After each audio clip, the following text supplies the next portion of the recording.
फिर फ़ौरन ही अल्लाह को वास्ता दे दिया अल्लाह के नामों का और इस रिलेशन का कि अल्लाह तू तो कमज़ोरों का रब है, मेरे हाल पे रहम फरमा। ऐसी दुआ अल्लाह को बड़ी पसंद है जिसमें अल्लाह के कोई ना कोई एट्रीब्यूट का जिक्र हो कि अल्लाह तू गफूर रहीम है, अल्लाह तू रास्ते खोलने वाला है, अल्लाह तू जब्बार है, तू मुसल्लत करने वाला है, अल्लाह तू कुन का कलमा कहने वाला है, मैं तेरे कुन का मुंतज़िर हूँ। ठीक है ना, इस तरह के अल्फाज जितना स्पेसिफिक होंगे, जितना अल्लाह से डिटेल में बात करेंगे, अल्लाह के एट्रीब्यूट्स का अल्लाह को वास्ता देंगे, अल्लाह बहुत खुश होंगे। ये तो कई इस पे वाक़यात आते हैं। एक वाक़या आपको सुना भी देता हूँ, ये हिलियतुल औलिया गालिबन एक किताब है, उसमें मेंशन है, ऑथेंटिक वाक़या है कि एक शख्स जो है वो सहरा में अकेला था। ये मेरा ख्याल इब्ने हजर ने गालिबन कोट किया, मे भी मुझे नाम सही से याद नहीं आ रहा, लेकिन एनीवे वाक़या ऑथेंटिक है। उस शख्स को सहरा में डाकू मिल गए और वो बैंडिट्स मार देते थे, कत्ल कर देते थे, बड़े ख़तरनाक बैंडिट्स थे। तो वो जब बैंडिट्स ने उसे घेर लिया तो बैंडिट्स ने कहा कि हाँ जी, क्या आखिरी ख्वाहिश है, ये तो तुम्हें पता है, मारना तो हमने तुम्हें है ही, चीज़ें तो तुम्हारी लेके। तो उसने कहा अच्छा मुझे ना 2 नफल पढ़ने दो। तो वो हंसे, उन्होंने कहा ठीक है पढ़ लो, 2 नफल से क्या होगा। तो आता है वाक़या कि उस शख्स ने सजदे में जाके अल्लाह को ऐसे नामों से पुकारा अल्लाह के कि फ़रिश्ता, चौथे आसमान का फ़रिश्ता रवायात में आता है, वो ज़मीन पर आया एक घोड़सवार का भेस करके। यानी अल्लाह ने जब मदद करनी है तो फिर ऐसे भी कर देता है अल्लाह, जब कोई भी नहीं है फिर अल्लाह है। ठीक है ना, वो आया घोड़सवार बन के और उसने उनको फ़ाइट किया, उनकी गर्दन उड़ा दी, वो जो बैंडिट्स थे। उस शख्स ने पूछा तू कहाँ से आया, तो उसने पूरा बताया कि मैं चौथे आसमान का फ़रिश्ता हूँ। जब अल्लाह को तीसरी बार तुमने इस तरह से पुकारा, बार बार पुकारा था, जब सजदे में तीसरी बार तुमने अल्लाह को उसके नामों के वास्ते दिए तो सारे फरिश्तों ने दौड़ लगा दी कि इसकी मदद के लिए हम जाएंगे। यानी अल्लाह ने अलाउ कर दिया कि अब कौन जाता है, सब ने रेस लगा दी। तो कहता है कि मैं सबसे पहले जीत गया तो मैं आ गया। अब ये वाक़े से भी क्या साबित होता है कि अल्लाह के एट्रीब्यूट से अल्लाह को पुकारा जाए। ठीक है, जैसे यहाँ पे वास्ता दिया हुआ है। फिर अगेन शिकवा है, शिकायत है, शिकवा नहीं कहेंगे, एक इस सेंस की शिकायत है कि अल्लाह पे भरोसा बहुत है। ठीक है ना, अल्लाह पे मान बहुत है। इसलिए ये अल्फाज हैं कि to whom do you leave me with, Allah किसके हवाले करता है मुझे, किसके लिए जो है वो मुझे मैं वीक हो गया हूँ। To somebody who is a stranger that will treat me harshly और to a close relative whom you have given ultimate power over me। Allah क्या तू मुझे उनके हवाले करता है जो स्ट्रेंजर्स हैं, या तू मुझे उनके हवाले करता है जो रिलेटिव मुझसे स्ट्रॉन्गर है। यानी अबू लहब की तरफ इशारा है, क्योंकि अब वो चीफ़ है बनु हाशिम का और वो तो नहीं रसूलुल्लाह सल्लल्लाहु अलैहि वसल्लम को एंटर होने देगा मक्का में। तो देखें ये बात भी कर दी, अल्लाह से कुछ नहीं छुपाया कि अल्लाह क्या आप मुझे इनके हवाले कर देंगे। तो दैन अगेन ये वो पहले वाला शिकवा है जो किया जा सकता है, पहले वाली आप कह लें शिकायत है जो अल्लाह ताला पे मान की वजह से होती है। फिर फरमाया as long as you are not angry with me then nothing else matters. Again Allah को ये फरमा दिया कि अल्लाह जब तक तू राज़ी है मेरे रब तो कुछ भी नहीं मैटर करता। यहाँ से साबित होता है कि ये दुआ का क्रक्स ये है कि अल्लाह ये सब कुछ जो मेरे साथ हो रहा है तो क्या ऐसा तो नहीं कि आप मुझसे नाराज़ हो गए, ये है असल में क्रक्स। ठीक है ना, यानी इतनी ह्यूमिलिटी अपनी ज़िंदगी में ह्यूमिलिटी लेकर आए।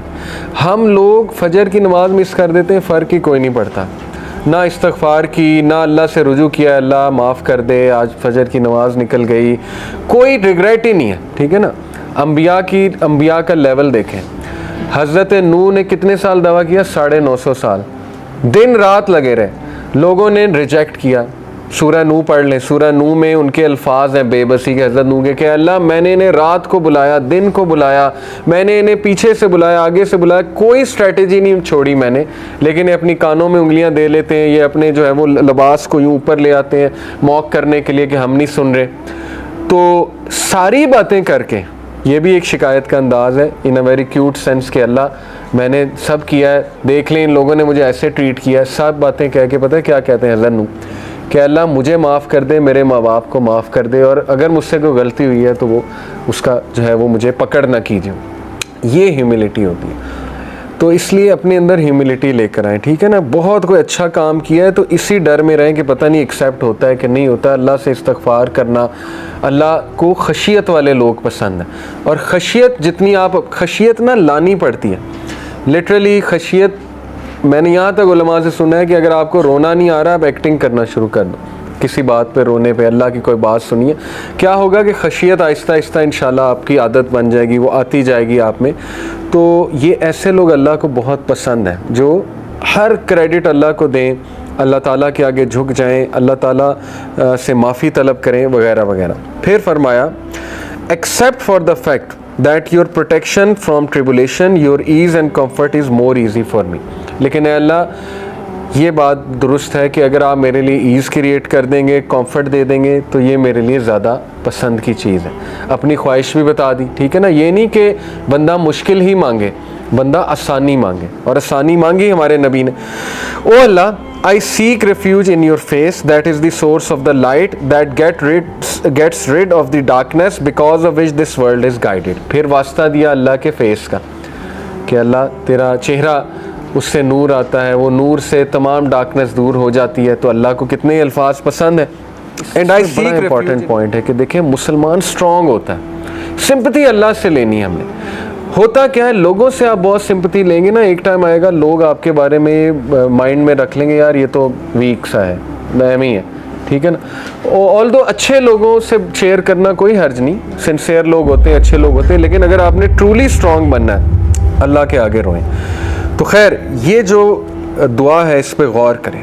ओ Allah, to you I complain of my weakness of strength and my helplessness and loneliness before man. Allah, मैं आपसे शिकायत करता हूँ। सबसे पहली बात कि इतना अल्लाह के साथ एफिलिएशन, इतना क्लोज रिलेशन, इतना भरोसा, इतना कॉन्फिडेंस कि अल्लाह को अपना दिल खोल के दे दिया। शिकायत दो तरह की होती है, इस दुआ से ये भी साबित होता है, ठीक है। जैसे हज़रत याकूब ने सूरह यूसुफ में आता है, इन्नमा अश्कू बस्सी व हुज़्नी इलल्लाह, बेशक मैं अपनी शिकायत, अपना शिकवा किससे करता हूँ? अल्लाह से। शिकायत ये जो पहली वाली है ना, ये तो जायज़ है। ये कौन सी वाली शिकायत है? और ये एसेंस ऑफ तौहीद है एक्चुअली, ठीक है, कि आप कंप्लेन करते हैं अल्लाह ताला से कि अल्लाह मैं बेबस हो चुका हूँ और आपकी मर्सी, आपकी हेल्प के बगैर मैं कुछ भी नहीं। और इसमें पता है कौन सा वाला एलिमेंट है? अब देखें, रसूलुल्लाह सल्लल्लाहु अलैहि वसल्लम की सारी दुआ जब मैं आपको सुनाऊंगा, उसका क्रक्स ये है कि अल्लाह के नबी सल्लल्लाहु अलैहि वसल्लम इसलिए नहीं रो रहे थे कि उन पे बहुत ज़्यादा वो हुआ था जुल्म। असल में वो इस बात पे रो रहे थे, ज़्यादा परेशान थे कि ऐ अल्लाह, कहीं आप तो नहीं नाराज़, कहीं ये पनिशमेंट तो नहीं है कि मेरे साथ इतना कुछ हो गया।